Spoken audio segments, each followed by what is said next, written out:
All right, you guys, here we go. Another Bible study. I was driving home today on the motorcycle, and I thought of something that I wanted to talk to you guys about.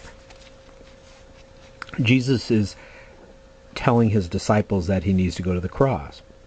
And he says to them, "A little while, and you shall not see me, and again a little while, and you shall see me, because I go to the Father." So the disciples, they don't understand.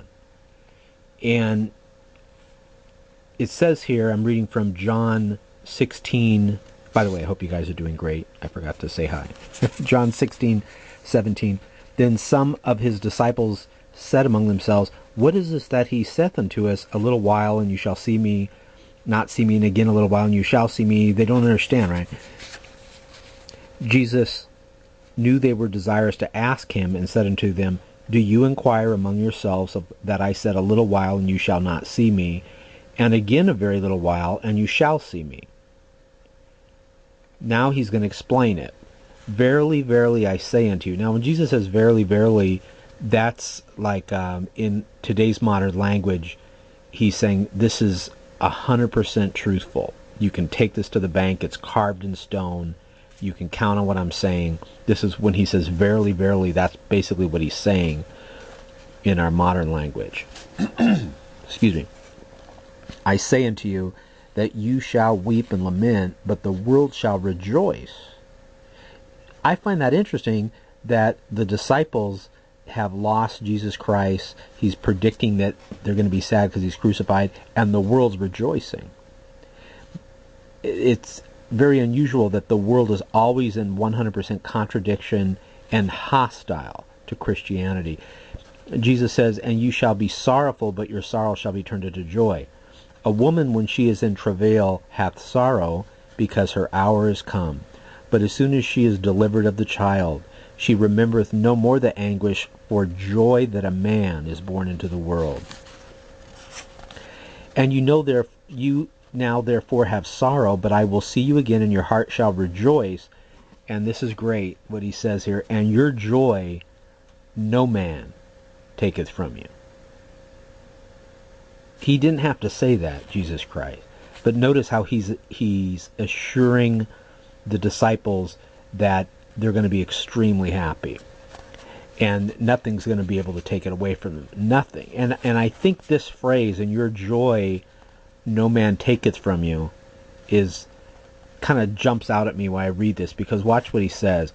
"And in that day you shall ask me nothing. Verily, verily, I say unto you, whatsoever you shall ask the Father in my name, he will give it to you. Hitherto have you asked nothing in my name. Ask, and you shall receive, that your joy may be full. These things I have spoken unto you in Proverbs, but the time cometh when I shall no more speak unto you in Proverbs," like Proverbs, parables, "but I shall show you plainly of the Father.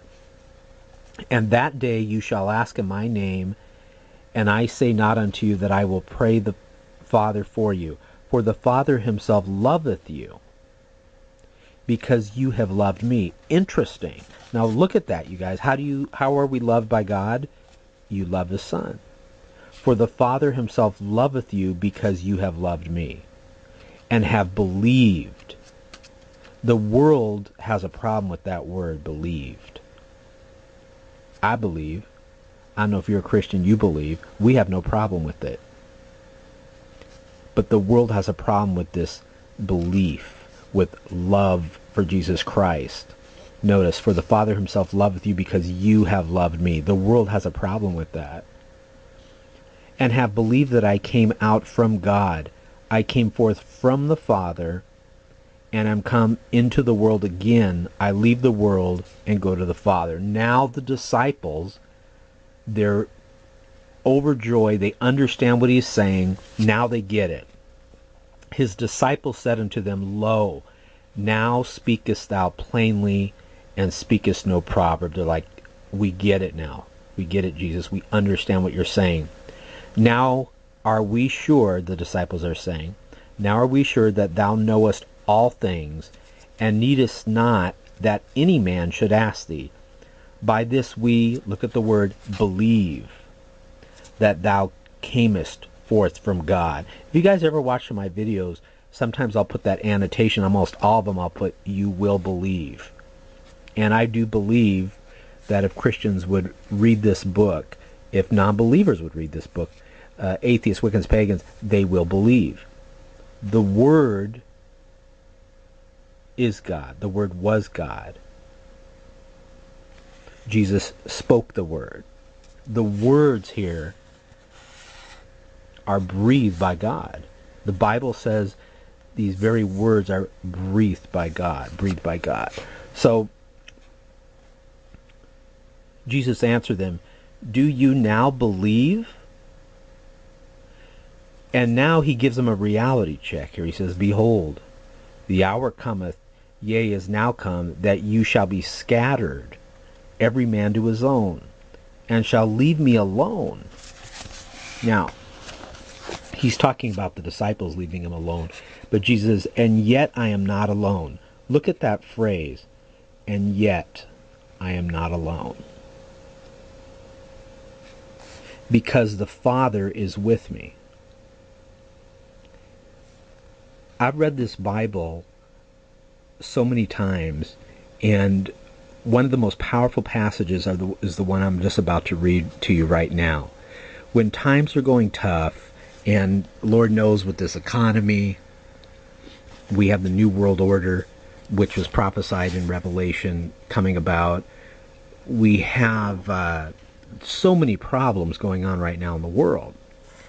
It feels like that just war is going to burst open at any moment. Well, whenever I'm feeling these troubles of the world, and I have these problems, which I know you have too. Some people are suffering with cancer now. They have all these problems.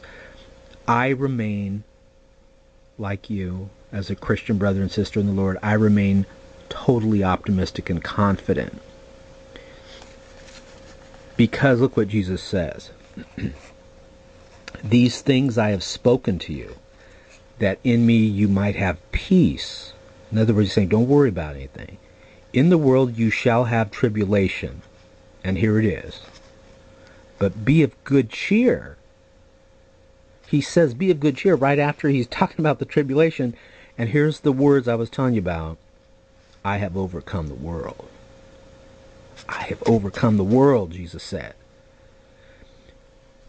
So sometimes I'll get emails from folks, and they are conversing about why I believe the way I believe, and why Christians like you believe the way we believe. And we're so confident and rooted and grounded in our belief that Jesus Christ is the Son of God, that he rose from the dead. Because with us in our hearts, each day we walk around with this in our mind and our hearts. I have overcome the world. Be of good cheer. So whenever tribulation comes, I would say this is a really good passage. John 16:33. Remember these words, my brothers and sisters, what Jesus Christ said. They've sure given me strength. They've given me confidence. I know that I know that I know that Jesus has overcome the world. Let's end this video with those awesome words. John 16:33. No matter what anyone's going through out there, you listening to this video, just remember, these things I have spoken unto you, that in me you might have peace. In the world you shall have tribulation, but be of good cheer. I have overcome the world. God bless you guys. I love you guys so much out there. You know, it's been said that this book will keep you away from sin, and this sin will keep you away from this book. So I say, crack open the book, read that. Read John 16, go all the way down here. It's awesome. God bless you guys. And another thing, I'm going to say one more thing before we end. Again, you could always reach me at shakanow.com, God willing. Click more info. Go to that site that says www.shakanow.net/church. And it takes about a minute to load, but you'll actually see live church on your computer. It's live and archived. God bless you guys, and have a great week.